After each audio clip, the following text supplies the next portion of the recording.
अच्छा छात्रों, प्रेमचंद ये प्रसिद्ध लेखक लिखा है कश्मीरी सेब। वो कश्मीरी सेब की पाठ का जो सारांश है या भावार्थ है, वो भावार्थ समाप्त हो गई है और पाठ समाप्त होने के बाद या लेसन समाप्त होने के बाद जो आगे आपका एग्जामिनेशन के लिए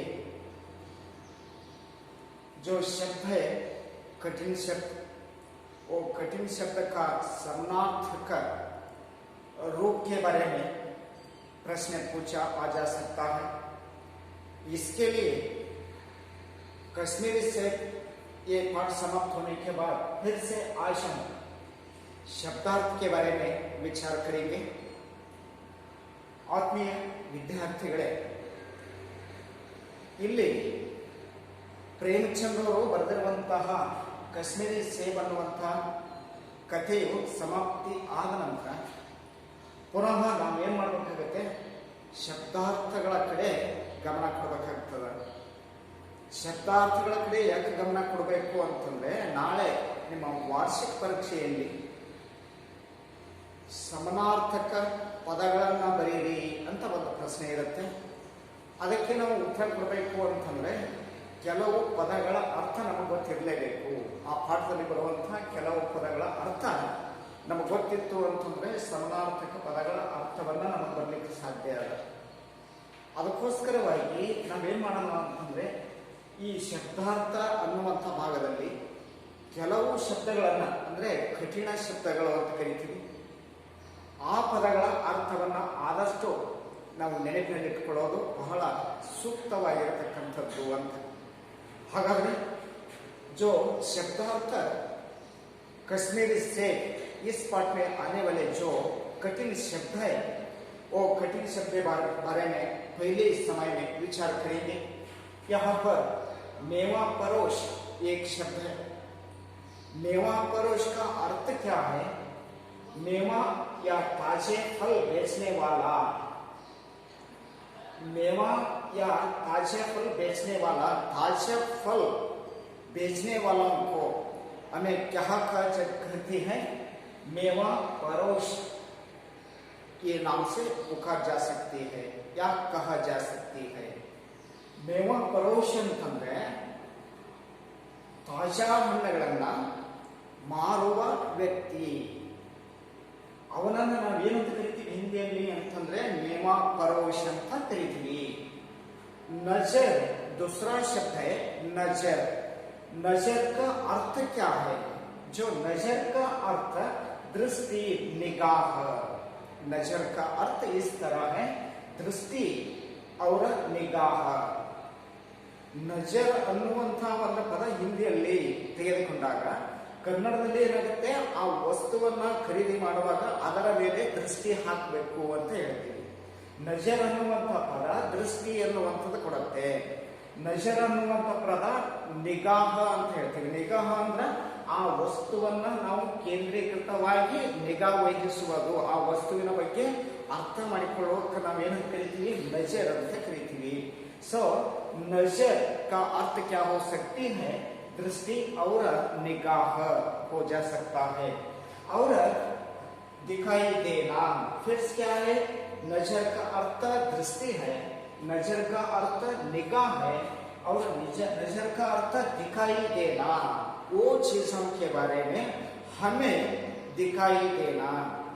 यहाँ नजर शब्द का अर्थ हो सकती है। और नेक्स्ट नीम कौड़ी एक पद आ जा सकती है। नीम कौड़ी का अर्थ क्या है? नीम कौड़ी का अर्थ नीम का फल, नीम का जो फल रहती है उसको हमें क्या कहती है?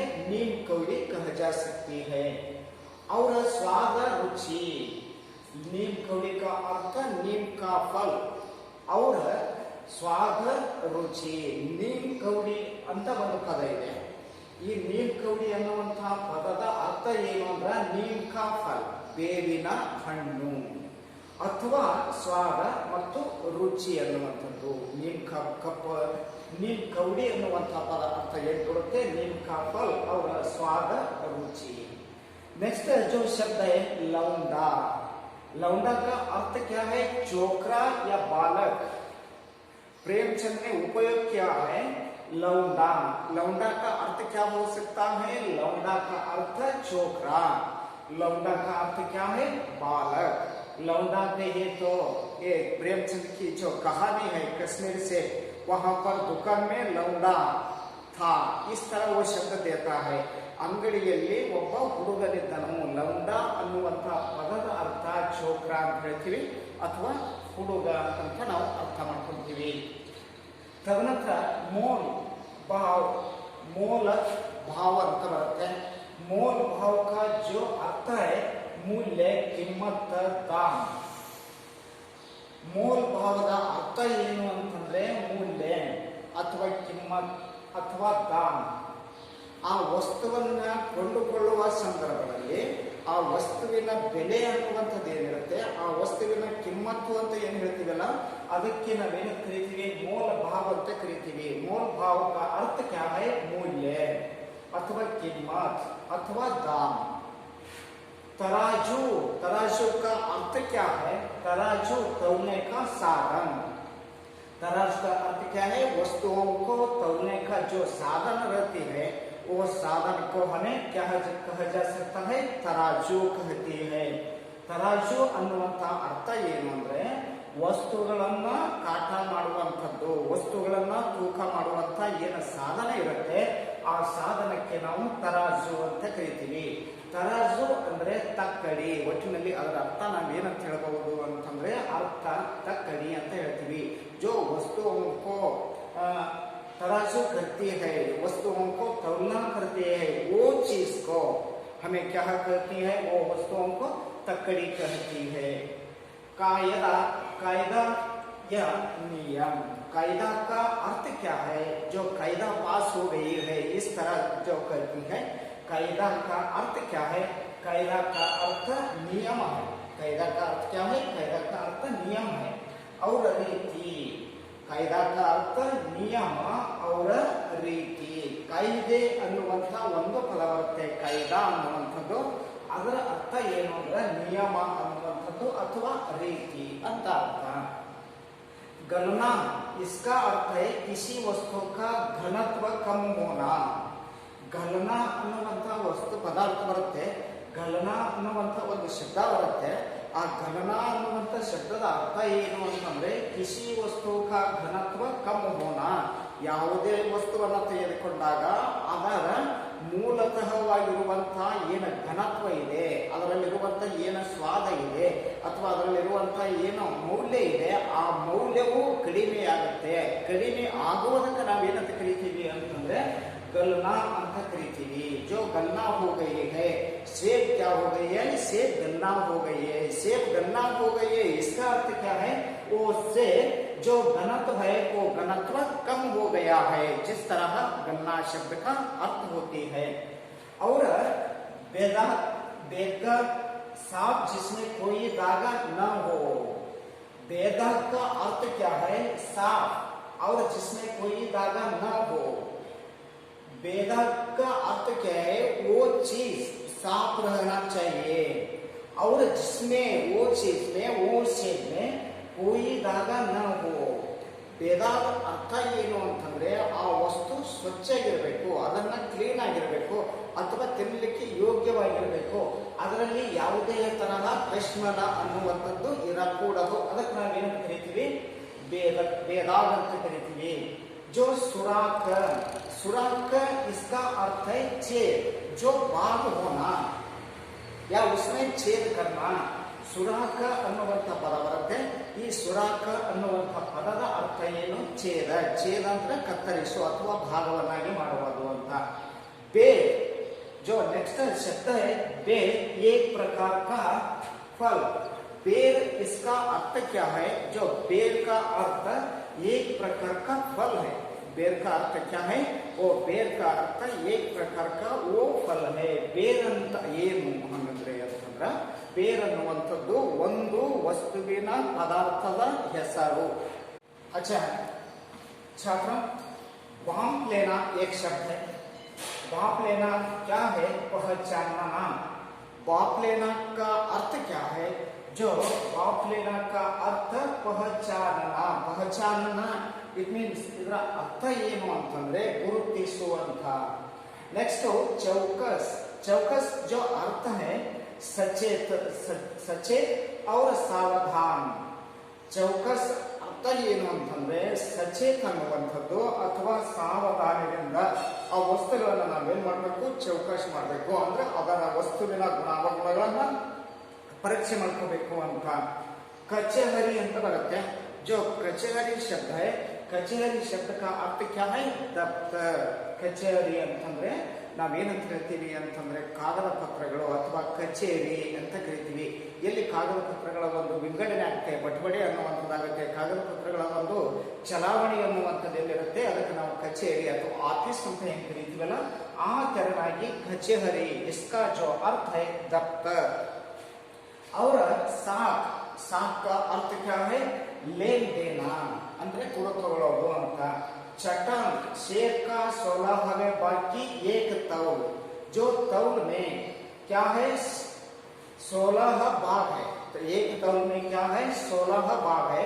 वो 16 भाग में एक तौल हमें बाहर निकल जा सकती है, हमें बाहर लेते हैं. जो एक भाग बाहर लेने तो क्या कहती है? हमें चटांक कहती है. चटांक ಅಂತಂದ್ರೆ ಒಂದು ಶೇರನ್ನ ತೆಗೆದುಕೊಂಡಾಗ ಅದರಲ್ಲಿ 16 ಭಾಗಗಳನ್ನಾಗಿ ಮಾಡ್ತೀವಿ. ಆ 16 ಭಾಗಗಳಲ್ಲಿ ಒಂದು ಭಾಗನ ಏನು ಆಯ್ಕೆ ಮಾಡ್ಕೊಳ್ತೀವಿ, ಅದನ್ನ ಏನು ನಾವು ತಗೊಳ್ಕೊಳ್ತೀವಲ್ಲ ಅದಕ್ಕೆ ನಾವು ಚಟಾಂಕ ಅಂತ ಕರಿತೀವಿ. जो चटांक का अर्थ क्या है? शेर का 16वें भाग की एक तौल. ಶೇರನ್ನು ತೆಗೆದುಕೊಂಡಾಗ ಅದರಲ್ಲಿ 16 ಭಾಗಗಳಲ್ಲಿ ಒಂದು ಭಾಗನ ನಾವು ಏನ್ ಮಾಡಬೇಕು? ತೆಗೆದುಕೊಳ್ಬೇಕು ಅಂತ. रेवड़ी, रेवड़ी का अर्थ क्या है? तिल और चीनी से बनी मिठाई. ರೇವಡಿ ಅನ್ನುವಂಥ ಒಂದು ಶಬ್ದ ಬರುತ್ತೆ. ಈ ರೇವಡಿ ಅನ್ನುವಂಥ ಶಬ್ದಶಃ ಅರ್ಥ ಏನು ಅಂತಂದ್ರೆ ತಿಲ್ और चीनी से बनी मिठाई. ತಿಲ್ ಎಣ್ಣೆ ಮತ್ತು ಈ ಒಂದು ಸಕ್ಕರೆ ಅಂತ ಕರಿತೀವಿ. ತಿಲ್ और ಚೀನಿ, ಚೀನಿ ಅಂದ್ರೆ ಸಕ್ಕರೆ. ಎಣ್ಣೆ ಮತ್ತು ಸಕ್ಕರೆಯಿಂದ ತಯಾರಿಸಿರುವಂತ ಒಂದು ಸಿಹಿಯಾದ ಪದಾರ್ಥ ಇರುತ್ತಲ್ಲ ಅದಕ್ಕೆ ನಾವೇನಂತ ಕರಿತೀವಿ ಅಂತಂದ್ರೆ ರೇವಡಿ ಅಂತ ಕರಿತೀವಿ. अच्छा, जो छात्रों हम कठिन शब्द के बारे में जो विचार किया था और ये कठिन शब्दार्थ आपकी एग्जामिनेशन के लिए बहुत ही इम्पोर्टेंट है. वहां पर एक प्रश्न जो आती है, नीचे दिए गए जो प्रश्नों को या शब्दों को समानार्थक शब्द लिखिए. इस तरह एक क्वेश्चन वहां पर आती है. जो वहां ये क्वेश्चंस को हमें आंसर देने के लिए, जो सरल रूप से आंसर देने के लिए मस्ट एंड शुड तुम्हें क्या करना चाहिए?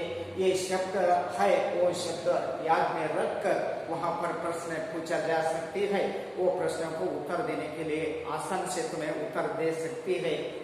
ಇಲ್ಲಿ ವಿದ್ಯಾರ್ಥಿಗಳೇ, ಇದು ಪಾಠಕ್ಕೆ ಬರುವಂತ ಕೆಲವೊಂದು ಕಠಿಣ ಪದಗಳನ್ನು ನಾವು ಅರ್ಥ ಮಾಡ್ಕೊಂಡಿದ್ದೀವಿ.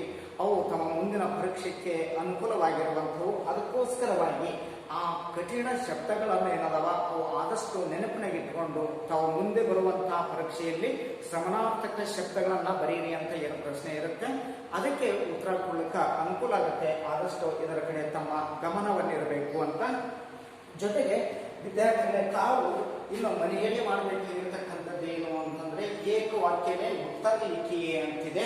ಈ ಏಕವಾಕ್ಯವೇ ಉತ್ತರ ಲಿಖಿಯೇ ಅನ್ನುವಂತಹ ಒಂದು ಭಾಗವನ್ನ ಪೂರ್ತಿಯಾಗಿ ತಾವು 6 ಪ್ರಶ್ನೆಗಳಲ್ಲಿ 1 2 3 4 5 6 1 2 3 4 5 6 6 ಪ್ರಶ್ನೆಗಳವ. ಈ 6 ಪ್ರಶ್ನೆಗಳಿಗೆ ತಾವು ನಿಗದಿತವಾಗಿರುವಂತಹ ರೀತಿಯಲ್ಲಿ ಪುಸ್ತಕದಲ್ಲಿ ಸರಿಯಾಗಿ ಓದಿಕೊಂಡು ಆ ಪ್ರಶ್ನೆಗಳಿಗೆ ಉತ್ತರವನ್ನ ಕೊಡಬೇಕು. जस्ट नंबर सेकंड वन क्या है? जो नंबर सेकंड वन क्वेश्चन यहाँ पर है, 2-3 वाक्यों में उत्तर लिखिए. 2 या 3 वाक्य में उत्तर लिखिए. इसमें 4 क्वेश्चन है. वो 4 क्वेश्चनों को तुम्हें आंसर देने के लिए जो प्रयत्न करो और जोड़कर लिखिए. जो जोड़कर लिखिए ये भाषा के साथ आती है. जो बाद में हम क्या कहेंगे, जोड़ कर लिखिए। ये भाग से आगे के जो विरुद्धार्थक शब्द है या विलोम शब्द है, विलोम शब्द और जोड़ कर लिखिए ये भाग। तीसरा भाग से हमें नेक्स्ट कंटिन्यू जो करना चाहिए। इसके लिए तुम्हें क्या घर में बैठकर वो क्वेश्चन आंसर है, वो प्रश्न दिया गया है, वो प्रश्नों को जवाब लिखने के लिए तुम्हें प्रयत्न करो और बाद में जो जोड़ कर लिखिए ये बात से हमें कंटिन्यू करना। Thank you.